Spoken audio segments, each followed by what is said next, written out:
The final version of an annual defense policy bill would set criteria for waiving sanctions on countries that have bought Russian weapons but now want to turn to U.S.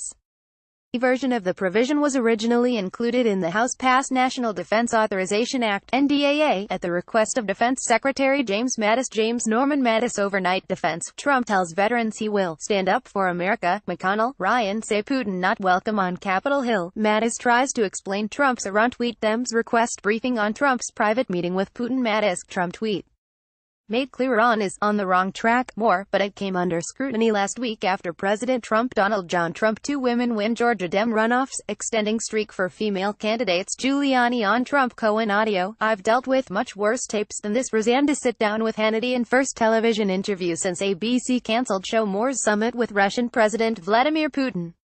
In announcing the outcome of House and Senate negotiations, senior staffers for each chamber's Armed Services Committee stressed that they are not reducing sanctions on Russia. There is absolutely nothing in this conference report that reduces current sanctions on the government of Russia, a company, an entity or a person, a staffer told reporters Monday at a background briefing.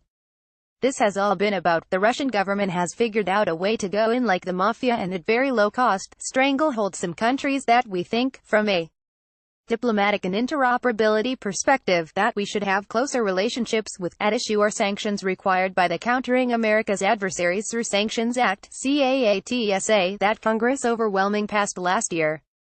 That bill, which was passed to punish Moscow for destabilizing activities including its election interference, included a section requiring sanctions against those doing business with Russia's defense industry. Earlier this year, Mattis asked Congress for the authority to grant national security waivers to sanctions on countries that have historically had a relationship with Russia but now want to buy U.S.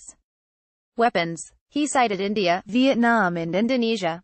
The House granted Mattis's request but the Senate version of the bill did not. At the time, the Senate Armed Services Committee said it felt the administration already had sufficient waiver authority. Last week, after Trump's roundly criticized summit with Putin and amid congressional discussions of new Russia sanctions, some Democrats targeted the House's CAATSA waiver language. We can ratchet up sanctions on Russia, not water them down. Senate Minority Leader Chuck L.S. Schumer 10. Republicans to go on offense against Dem Judicial Group launches third ad buy to push Kavanaugh confirmation. Data confirm that marijuana decriminalization is long overdue. More, DNY, said last week.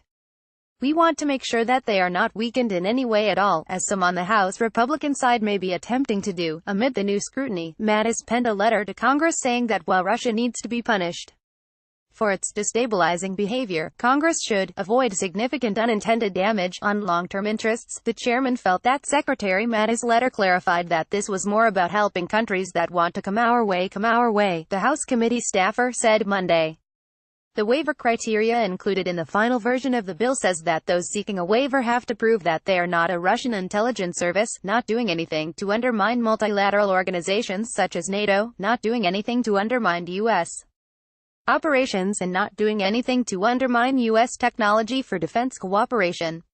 Once that is proved, the country also has to demonstrate one of 2 criteria, that it is significantly reducing dependence on Russia or significantly increasing cooperation with the United States. Our staff worked very hard to come up with waiver language that allows the administration to bring people out from under this Russian mafia-style way of doing business, the staffer said, and bring them further into our orbit.